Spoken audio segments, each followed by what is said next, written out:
Good evening. Tonight our story is it's April Fool's Day. So I picked this story because it's April and we just had April Fool's Day. So this story is by Stephen Kroll and illustrated by Jenny Bassett. All right, let's begin.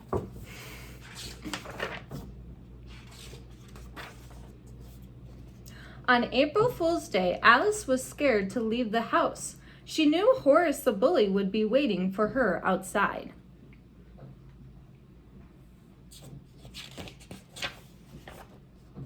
Finally, she opened the door a crack and peered around it. No Horace. She walked down the front steps and looked around. No Horace.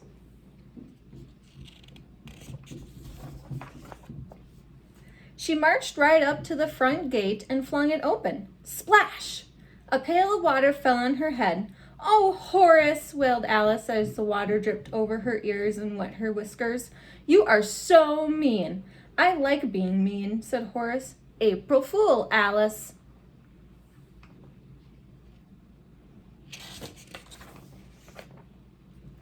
Alice shook herself dry. Then she decided to go for a walk. She had gone only a little way when she thought she heard Horace whisper, "Psst, Alice, I got something for you."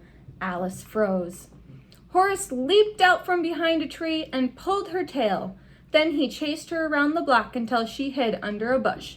"April Fool, Alice," she heard him screech.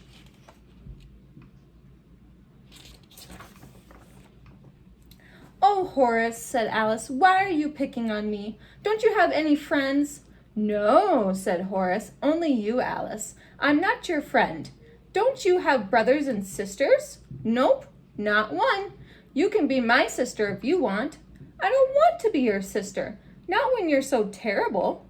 "I like being terrible," said Horace.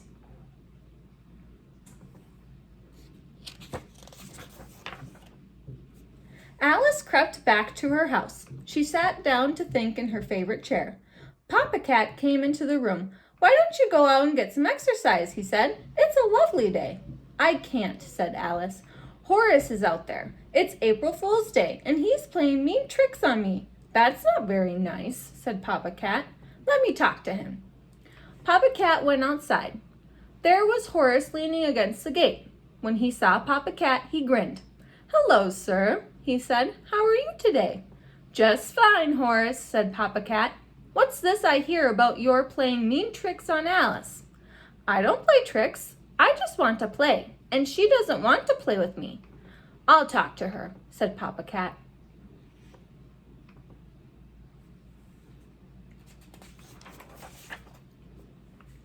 He went back inside.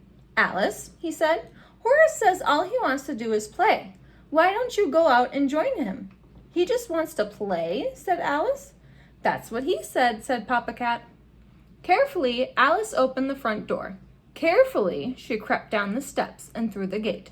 Horace was waiting. He yanked her tail. Ouch.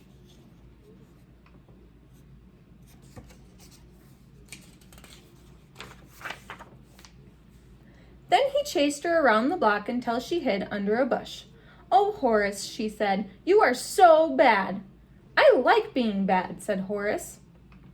At that moment, Alice decided she had had enough. She sneaked back to the house. On the way, she thought about all the terrible things she could do to Horace. She hoped he'd stay away long enough for her to get the front yard ready.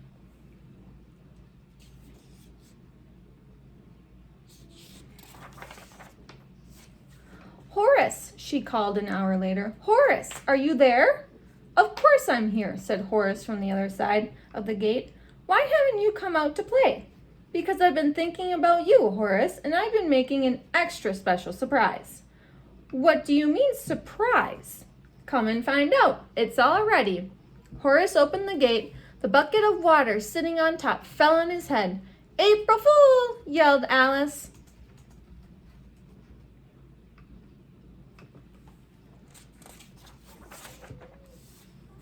"What?"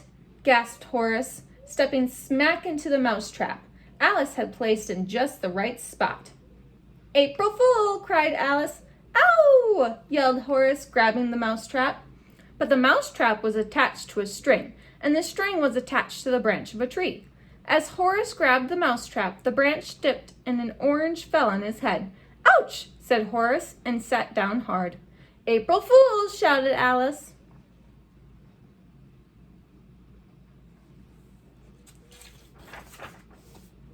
When Horace had stopped feeling dizzy, he removed the bucket from his head and the mousetrap from his paw. He looked up at Alice. He said, some trick. Yeah, said Alice, I thought so too. You're pretty good at tricks. You really could be my friend. No thanks, said Alice. Who's the mean one now? Said Horace. He turned and walked through the gate, slamming it behind him. All through lunch, Alice worried about Horace. She was sure he'd do something to get back at her. She was so worried she could hardly eat her frisky victuals. Yum.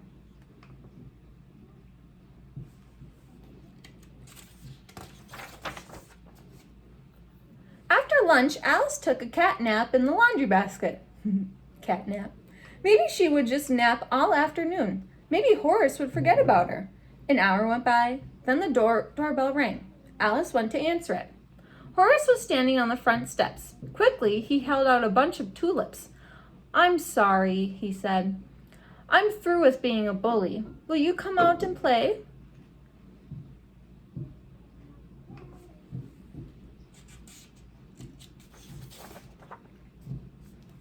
Will you promise not to pull my tail? Said Alice. I promise. Or dump water on me? I promise. Or chase me out of the bush? I promise. Then I'll come and play, said Alice. They walked for a little while. Then Horace said, Look at that big tree. Why don't we climb it? They climbed up. Then they played hide and seek in the branches and ran down the trunk.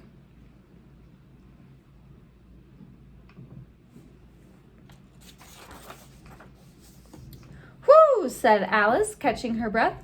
That really was fun. And now, Horace, I'm going to pull your tail and chase you around the block. Alice chased Horace. April Fool, she giggled as she pounced on him. Then Horace chased Alice. April Fool, he shouted. They ended up tumbling on the grass.